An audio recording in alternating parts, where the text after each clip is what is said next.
Hello everybody, DJ Vic Vapor with you. Got a Bitwig Studio 2 tutorial, kind of by request and also something that was on my personal checklist. Wanted to take a look at performing live or DJing live with Bitwig.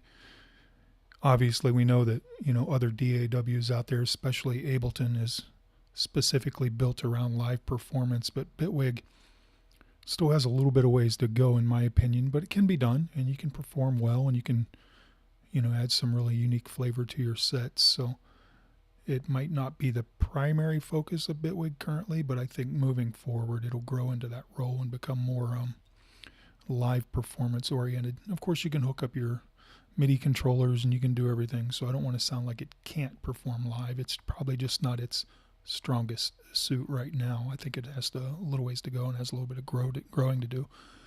With that being said, I've got like a basic setup here. I've got 2 tracks, track 1, track 2, and I've got a couple songs in here, deep house songs, set at about 120. We've got everything kind of stretched and warped and all that, whatever terminology you want to use as far as tempo controlled. And I've got, each channel's got some different effects and different blending stuff that we'll get into here down the road in the tutorial. Right now I'm just going to jam out a little bit. I've got everything. I've got an APC 40 Mark II assigned as my MIDI controller, and we're just going to mix back and forth and mix these 2 tracks and goof around a little bit, and then I'll kind of go into the what's under the hood on each track and the way I've set it up. And hopefully if you're out there trying to figure out how to set up Bitwig as a DJ tool, this will point you in the right direction and at least get your creative juices flowing and ways to think outside the box a little bit to make this work for you. So, all right, let's see what's going on here. I'll push play and we'll just jam out for a little bit, and then when I'm done, we'll take a look at how everything was achieved. So, all right, let's give it a shot. Let's see what we got going on.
Okay, so there's a nice little mix between the two tracks. So let me turn these guys off.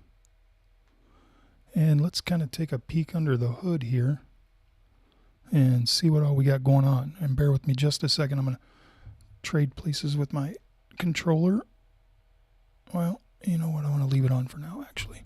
So don't worry about that. All right, so what do we got going on here? We've got the two tracks, of course, but what's going on under the hood?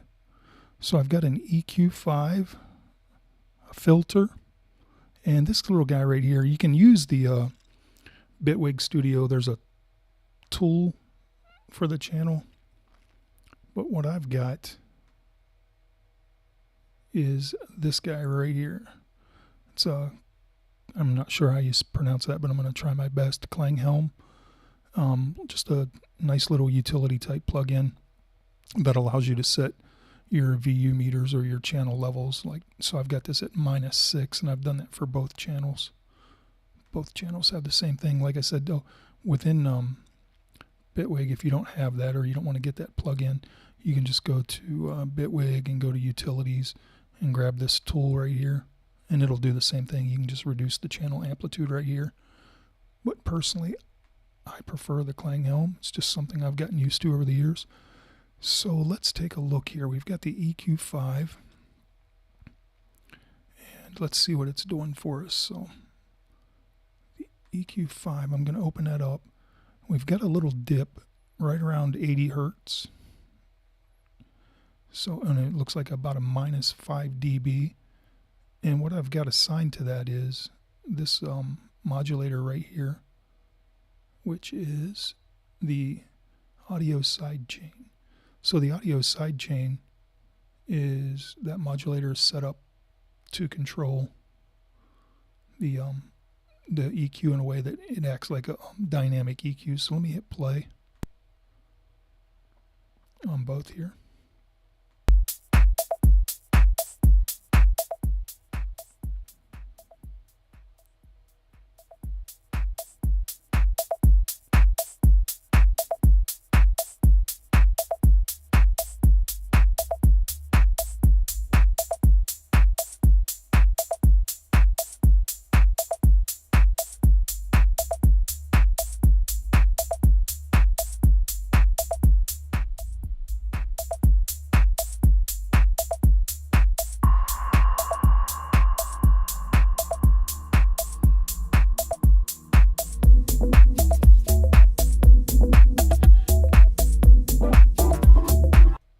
So essentially, hopefully you're able to see that.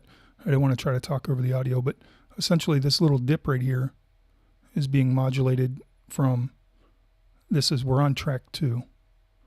And this EQ has got this little kind of 80 hertz dip, and it's being modulated from the audio from track 1. So essentially it's allowing this to act like a dynamic EQ. And when the two tracks are in full mix, or like the two volumes are at top level, it's going to push down opposite of the other track. That keeps that muddiness when you're mixing in the box or you're mixing with DAWs like Bitwig or Ableton or whatever one you want to use. There's always kind of like this muddiness that happens between the channel, between the mixes. When both tracks go full volume, they sound kind of real heavy in the bass area, and typically a DJ would control that on his mixer. If you're using some CDJs or whatever you're using, you can kind of control the muddiness on the mixer a little bit. But what I've done is just set it up here to be dynamic and respond exactly to the other frequency opposite it. And I've done that on both channels. So I've got it over here as well. Let's hit play again, watch it.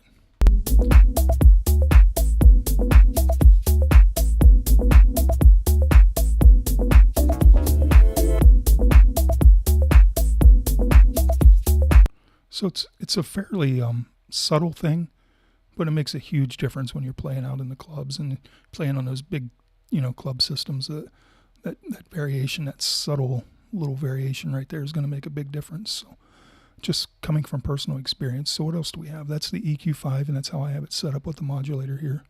Just acting like a dynamic EQ. Let's minimize that guy back. So now we're on channel 1. So the other cool thing that we got going on here is you see the fade go up and down. But if you look what's going on right here, we've got this guy mapped to a couple different things. So let's open it up. So what I've got is, instead of just having the volume come down like that right there, I've actually got it mapped. I've got the, oh, it's the wrong one. So I've got a macro here that's titled, it's just a macro. It's just one knob right here, macro. And I brought that over, and you can just grab it and assign it to whatever you want. And I've got that one macro assigned to the frequency. So if you watch this little guy right here, when the volume goes down, it's going down over here, this frequency is also coming back. So it's taking out the high and it's fading down into the low. So that's kind of called, it's called a filter fade, or I don't know what they call it for sure. It's just what I call it, filter fade. But it gives it a nice clean, especially loud systems in clubs. When you're making that transition and you're being able to come out like this, it's got this nice filtery kind of like sound to it. So let's take a listen. I'll shut this one down and just hit play on this one, and I'll let you hear it. So watch as it not only gets lower in volume, but it gets lower in the filter frequency. So let's take a listen.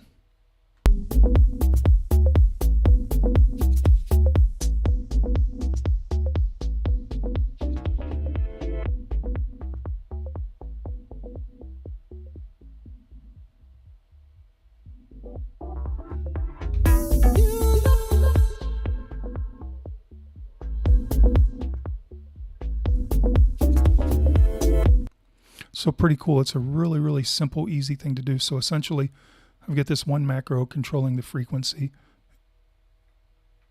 and then I've got this knob assigned to the same knob on my MIDI controller as my volume, up and down. So it's giving me that nice, smooth transition, and it also really kills the frequency. If there's any slight bleed or anything, you're for sure getting it cut off and faded out. So when it really sounds good is not so much just going down like this, but when you're bringing this track into the other track, it's got a nice, smooth, kind of that little filtery kind of vibe coming in. It's a real clean, professional sound. So, all right, so we've got this guy, the filter assigned to that. Hopefully that makes sense to you. So let me minimize the EQ, and we'll close down the filter. And then we already looked at the VU, the Klanghelm. Now this guy right here is my looper, and I've personally, this is just something I created within Bitwig Studio 2, and it's because they didn't really have like a beat repeat or any way to punch in and punch out, and that's one of the things you want to do live when you're performing as a DJ. You want to be able to punch in and punch out on the loops. So if you've got a groove going, you just want to hit loop and you want to mix in and out of it. This is just a creative way to do it, and I'll kind of show you guys how I have it set up, and then if you have any questions, maybe I'll do a full-on tutorial just about this guy. But I've got it, you see it turn on and off right there. So I'll go ahead and fire it up, and we'll get into the track a little bit further than the front of it. Let's go down here somewhere.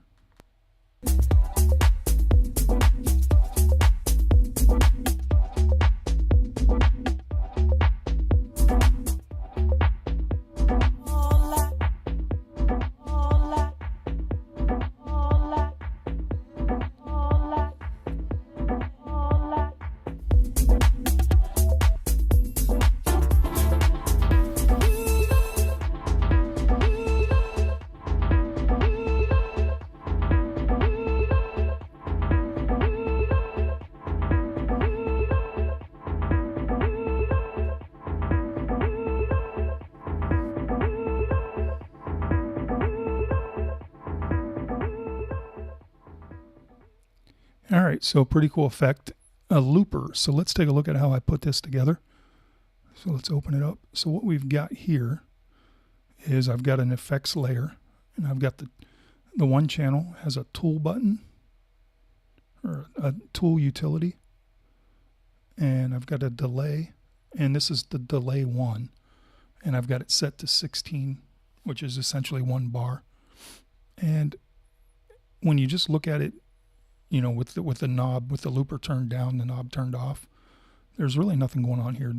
The important thing is when you're trying to set this up is to pay attention to your levels, because your levels can go up and down when you're messing with the delay. So it takes a little trial and error to kind of dial it in. But I've got, if you want to see where I've got things, I've got the tool amplitude. This is all set up dry, so the signal's going through here right now. You're just not getting any loop out of it until you dial this guy. So coming through dry, I've got this at, almost +4 on the volume, and then I've got the amplitude on the tool down a little bit, almost -6 it looks like. And then on delay, we're set at 16. I've got the low cut right about 9 o'clock. And I've got the high right or close to about 2 o'clock. The feedback and the mix are all the way down because they're actually part of this right here, of this looper knob. So watch when the looper knob, see how it's turning, but also the feedback and mix are going all the way 100% as well. So essentially how this works, and hopefully I can explain it, it makes sense in my head, but explaining it might not be as smooth. Oh, there's one more thing happening too. So let's see what all's going on before I try to explain it. So the looper goes up, watch it, it's activated. And the first thing you'll see is the amplitude over here is going down to 0. It's shutting off. So the looper goes up, amplitude goes down. It's essentially shutting off the gain, the signal. You want it closed out. And then these two, the mix and the feedback, are going up 100%. So what's that do? Well, essentially, when we activate the looper knob forward, whatever signal just came through here, we shut it off so that no more signals can come through. And then the feedback and mix are jammed up to 100%, essentially creating a delay on whatever signal just came through, which is our 1-bar loop because we're set at 16. So hopefully that makes sense. So, the signal comes through. Let's go ahead and just play it one more time and show you kind of how it all works. And I like to go a little bit further into the track because you just want to hear it on beats. It sounds better when you hear it against the vocal or something.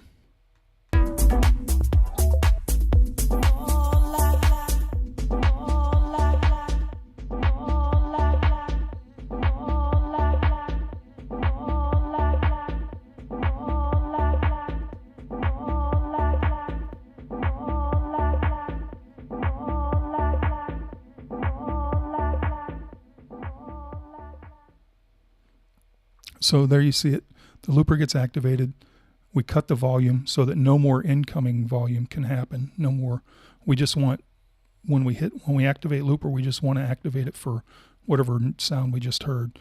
So we hit the looper, it cuts the volume, and it throws up the feedback in the mix at the 16, which will give us that nice 1-bar loop. And that'll go, it's infinite, it'll just keep going until you shut the looper off. So you've seen even after I turned the track off and everything, it still kept looping. So it's pretty much there for you to work with. Now, there's a couple different ways to use the looper. I've used it straight on the channel like this, and I've used it on a send return channel as well. That way you can get, if you do it on a send return, you can kind of still get the dry signal and the loop playing over top of it, but sometimes it gets a little flangy because the beats match on top of each other. So that's to taste, I guess. For this tutorial, I went ahead and put it on the straight on the channel. So that's kind of how I would go about setting up. No, I didn't talk about putting anything on the master. That's kind of your call if you want to put a limiter or put any additional EQ work. It's kind of depending on the environment you're playing in. I would say maybe a limiter on a master, but I wouldn't limit it too much. I would probably, if I put a limiter on a master for a live performance, let's see what they've got here. I would leave it at the right there at the ceiling, like 0.3. Might even make it like 0.1, 0.10. Probably right there would be fine. You don't want to squash things too much. You want that ability to really push the signal, but you certainly don't want to get red and get distorted. So that would be the only thing I might consider putting on a peak limiter.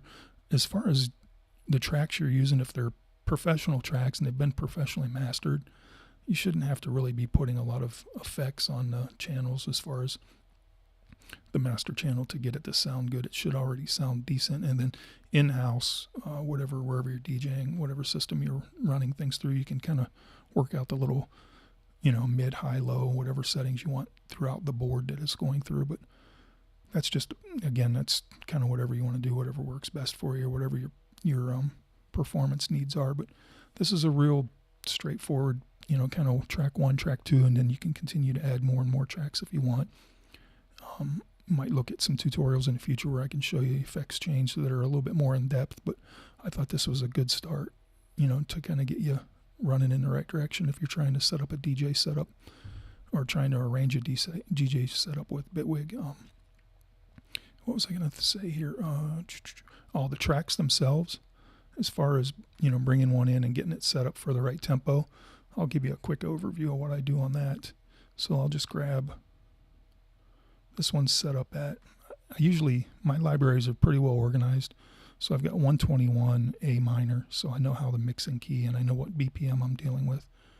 So let's bring this guy over, drag it into the setup here, and we will solo it for the sake of solo.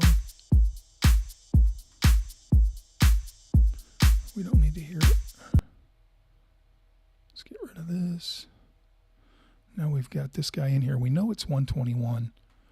I'm going to set the master tempo at 121 just to be in sync with everything. So we'll heighten, give that a little height. And what I do in Bitwig is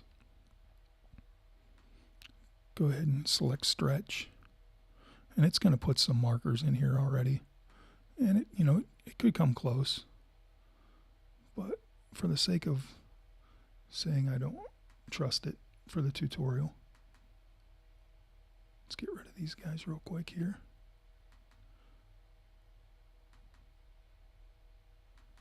Just double clicking to get rid of them. All right, so we'll leave the one in front there because we're just going to find the downbeat and start right there. And for the most part, you know, music itself is created in the box and close enough to a grid that, you know, most producers aren't going to produce a track that's like 121.5. It's usually going to be on a specific number, you know, a number amount set at 0. So let's go ahead and select our clip right here and then hit the inspector. And let's make sure we're at the right tempo. Yeah, we're at 121. Sometimes you got to check this over here because even though you set it here, it could still put a couple decimals off. So got to be cautious of that within Bitwig. So we're good there. And we've selected stretch. Let's go to repitch. And now I'll just kind of zoom in pretty good right here on this first guy. And then if you go down to the bottom here, right click, you can say start audio event here. Now it should be pretty decent. You can go through and take a peek. It looks to me like it's kind of not even close. So, all right, let's take a look. That's probably good for this tutorial. Let's take a look here. 121's good. Let me see what happens when I just say stretch. Nothing's moving. Stretch HD, nope. All right, repitch.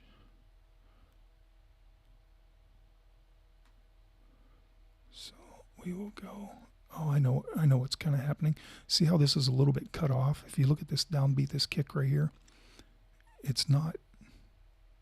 See this little marker is kind of back here, but this marker is way out in front. So what we do is grab this guy and drag him over there where it belongs on that 2. Now we should be good to go.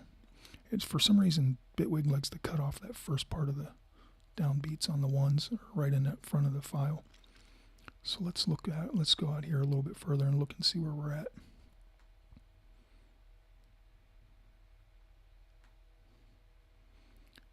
I like to come out after some of the little breaks and make sure we're still lined up. So you can see we're a little bit off still. So we can come down here, grab it, and just move it over. Get it on the 1 there. And you just kind of, you don't want a whole bunch of these in here. You just maybe need one at the front, maybe somewhere in the middle 1, and then maybe 1 or 2 near the end here, depending on how big of a break you're dealing with. You always want to pay attention to making sure you're lined up after these little breaks. track can usually run off right there somewhere. So let's find spot.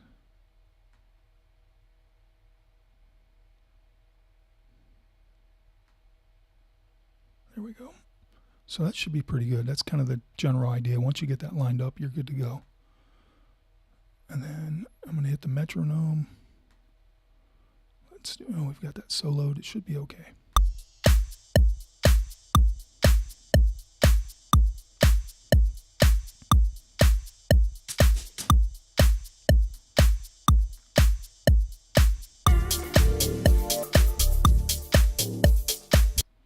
Don't want to play too much of that stuff because YouTube will end up flagging my tutorial. So anyhow, that's kind of the idea of how I set up like a stretch or a warp scenario and give you a good insight on how to set up a couple tracks. And, you know, the important just basics on making sure the EQs are right. And then making sure you have a couple little nice fade in and fade out features. So hopefully that was helpful for you. That is DJing in Bitwig Studio. Kind of a nice simple setup. Good basic overview, and feel free to leave any comments or questions in the